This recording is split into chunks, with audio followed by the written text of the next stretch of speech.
Hello seventh students, मैं आपके सामने फिर हाजिर हूँ साइंस की एक और नई वीडियो के साथ।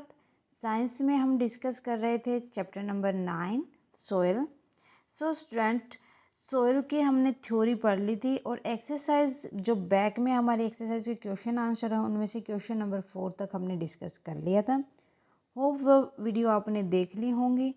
कोई भी डाउट आता है तो मुझे कमेंट करके बताइए। क्वेश्चन समझ नहीं आता, लैंग्वेज टिपिकल है तो वो भी मुझे कमेंट सेक्शन में लिख दें।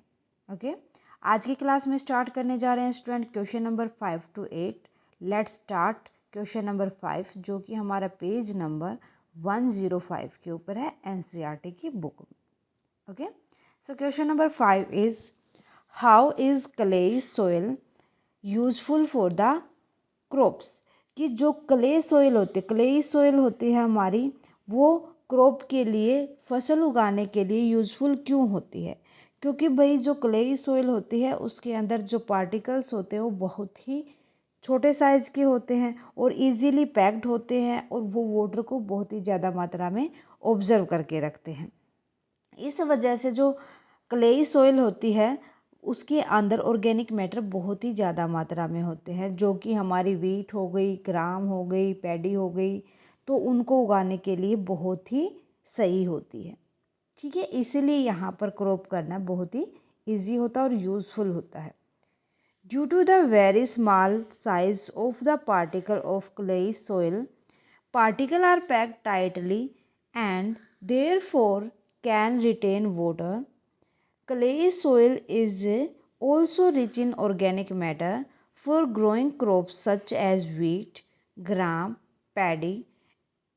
ये सारे के सारे क्रॉप यहाँ पर क्ले सोइल के अंदर उगती हैं। The soil that is good at retaining water and rich in organic matter is suitable. Therefore, clay soil having these characteristics are useful for such kind of crop. कि जो इस type की crop होती है उनके लिए ऑर्गेनिक मैटर की भी नीड होती है बहुत ज़्यादा मात्रा में, और पानी को ऑब्जर्व करने की पावर की भी बहुत ही ज़्यादा नीड होती है, इसीलिए ये क्ले सोइल के अंदर उगते हैं। Got it? सो चलिए आगे क्वेश्चन नंबर 6 पे। Question number 6 is list the differences between clay soil and the Sandy soil.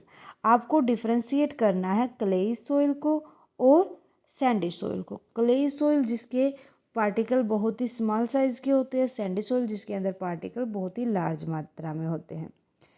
The portion of fine particle is high. और सेकेंड हैंड हम बात करें सैंडी सॉइल की, the proportion of the large particle is high। यहाँ पर तो जैसे छोटे छोटे स्मॉल पार्टिकल होते हैं वो होते हैं, यहाँ पर लार्ज जो पार्टिकल होते हैं वो ज़्यादा मात्रा में होते हैं। पार्टिकल आर पैक्ड टाइटली, कि जो पार्टिकल्स होते हैं वो टाइटली पैक्ड होते हैं।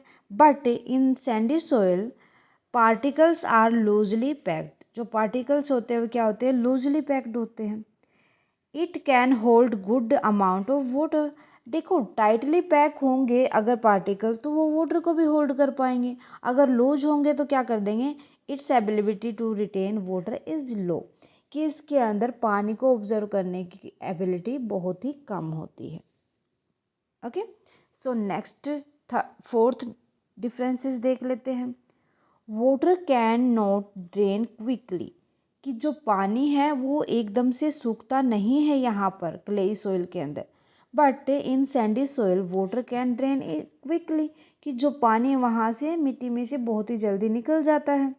It is heavy in weight. जो क्लेई सॉइल होती है वो वेट में हैवी होती है, बट जो सैंडी सॉइल होती है वो लाइट इन वेट कम वेट होता है उनके अंदर।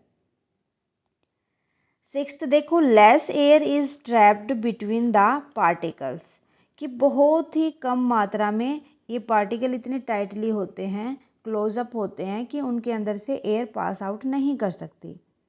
But in sandy soil more air is trapped between the particles, कि जो पार्टिकल्स होते हैं उनके बीच में बहुत ही ज़्यादा एयर ट्रैप्ड होती है।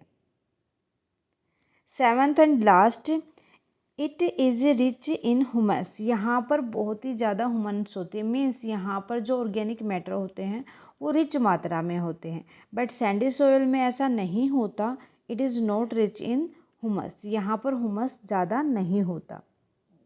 ओके, सो समझ आ गए डिफरेंसेस। नेक्स्ट हम बात कर लेते हैं क्वेश्चन नंबर 7 की। Sketch the cross section of soil and label the various layer. देखो, मैंने जो सेकंड क्लास करवाई थी आपको थ्योरी की, उसके अंदर समझाया था मैंने कि सेक्शन कौन कौन से होते हैं सॉइल के, उसका डायग्राम भी समझाया था मैंने। सो एक बार और देख लेते हैं क्वेश्चन नंबर 7 के अंदर कि जो सबसे ऊपर टॉप लेयर होती है वो होरिजोन लेयर होती है। देन जहाँ पर देखो पार्टिकल्स होते हैं बिल्कुल फाइन होते हैं, बिल्कुल क्लोज अप टाइट होते हैं। उसके बाद सेकंड नंबर पे होरिजोन भी, सेकंड नंबर पे भी क्या आती है, ए होरिजोन, बी होरिजोन, सी होरिजोन। यहाँ सेकंड होरिजोन में आप क्या देखोगे कि जो पार्टिकल हैं वो थोड़े से साइज में, जो फाइन पार्टिकल से बड़े हैं, मिडिल टाइप के पार्टिकल हैं। ओके, और वो इतने क्लोजली टाइट भी नहीं होते। उसके बाद जो सी होरिजोन है वहाँ पर जो पार्टिकल्स हैं, जो ए होरिजोन को तो हम क्या बोलते हैं, top layer of soil, B horizon को बोलते हैं middle layer of soil,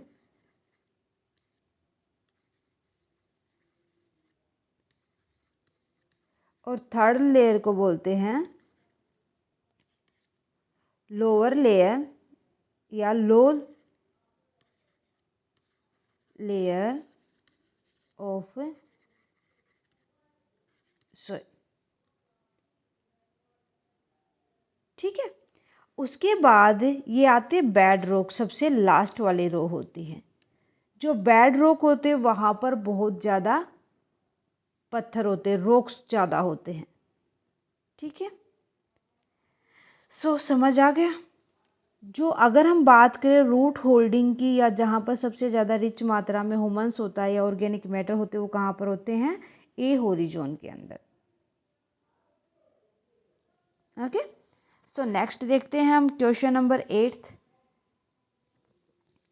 Razia conducted an experiment in field related to the rate of percolation.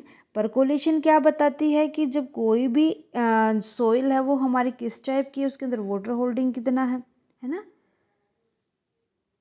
C observe that it took 40 minute for 200 millilitre of water to percolate through the soil sample.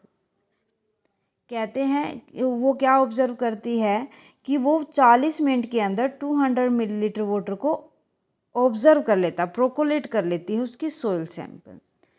Calculate the पर rate of percolation, आपको rate of percolation निकालनी है। सबसे पहले देखो water की कितना given है आपके पास amount, 200 millilitre, given amount of water 200, और आपके पास टाइम कितना लेता है परकोलेशन टाइम, 40 मिनट। तो यहाँ पर अगर हमें परकोलेशन रेट निकालनी है, कोलेशन रेट निकालनी है, तो जितना हमारे पास वाटर की अमाउंट थी, अमाउंट ऑफ वाटर, उसको डिवाइड कर देंगे हम किसके साथ, कि उसने टाइम कितना लिया है, परकोलेशन टाइम। ठीक है, सो देखो कितना वाटर था उसके पास, 200 मिलीलीटर, टाइम कितना लिया उसने, 40 मिनट।